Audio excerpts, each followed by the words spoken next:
The intervention.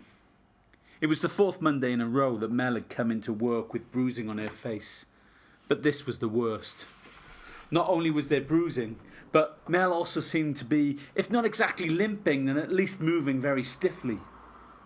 She was only a little woman, a circular type of person, not fat, but all curves and shapes. She had a pretty smile that filled her face. But she wasn't smiling today. Today she was looking the worst for wear. Mark looked knowingly at Amy. They'd discussed their colleagues' injuries before and decided next time they saw them, they'd act. Now was the time. The problem was, Mel kept herself to herself. She kept quiet at break times and at lunch times lost herself in a book. They knew she had a fella, but they knew nothing more. But although they didn't know her so well, they both felt they needed to do something. They couldn't let the bastard get away with knocking her about, could they? "Hey Mel," Amy said, "Mark and I are going to the pub for lunch. There's a buy two, get one free deal. Fancy a free lunch?" Mel looked like she couldn't think of a worse way to spend her lunchtime, but devoid of an immediate excuse, had little choice but to say yes. So at lunchtime, Mark, Amy and Mel took Mark's car to the Blackbirds and ordered their meal. Mark insisting on paying for all of them. When they sat down, Mark looked at Amy, who nodded. It was time. Mark cleared his throat. "Actually, Mel," he said, "this wasn't just about taking advantage of the buy two, get one free deal. This is an intervention." "An into what now?" she said. "An intervention," Amy took over.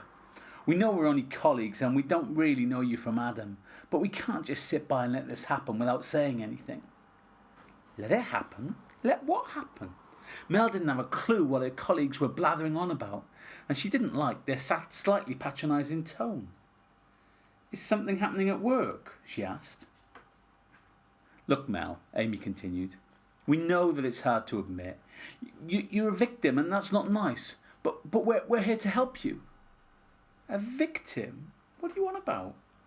It was Mark's turn to try and persuade Mel to open up. "We know you're in denial, Mel. It's normal, but you can talk to us," he said. "We're here to help you. It's not your fault, but you can't protect him. I've got a friend who's in the police force. I can get you help. You can't allow him to treat you like this." The penny dropped for Mel. To start with, she was angry. What right did these people have to interfere in her life?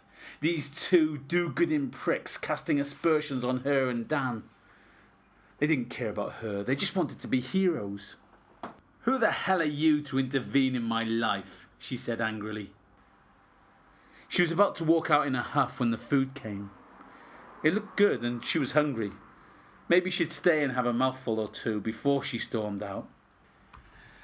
They ate in silence for a few moments. Mel's blood was cooling, but she still couldn't have eye contact with her two colleagues. She thought about what they'd said.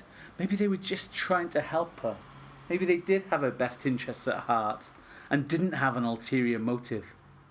Maybe she shouldn't have been so angry. Maybe she should open up a little. "Okay," she said, "I'll tell you, but you've got it wrong. Daniela didn't cause these bruises." She paused, letting the pair opposite her digest the news that her partner was not male. "I'm not a victim, I'm a player," she said rather cryptically, enjoying their confusion. "A rugby player." "A rugby player?" Amy and Mark chorused. "A rugby player," Mel repeated. "So these bruises weren't caused by my partner, but by the opposition prop. And you should have seen the state of her after the game." She smiled at the look on Mark and Amy's face, a mixture of surprise and shame. "So thanks for your concern, folks, but I think I can look after myself."